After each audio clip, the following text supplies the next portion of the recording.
Hey, it's Kate with WTI. This is the Righteous Butter Lotion by Soap and Glory. It's their original scent, so it's rose and bergamot. It's a very floral, very beautiful scent.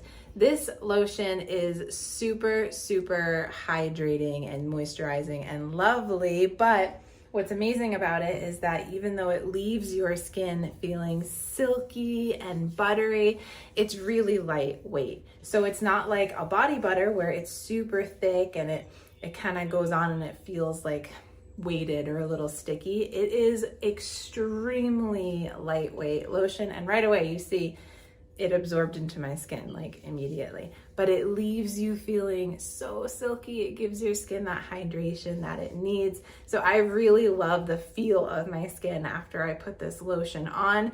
I can tell that it is working. It's doing the job to moisturize my hands, which get so dry. They definitely need this, but it is just such a luxurious feeling lotion without that weight of a body butter. It like has the effects of a body butter, and it gives you that bright floral scent and that amazing silky feel on your skin. That's just my point of view.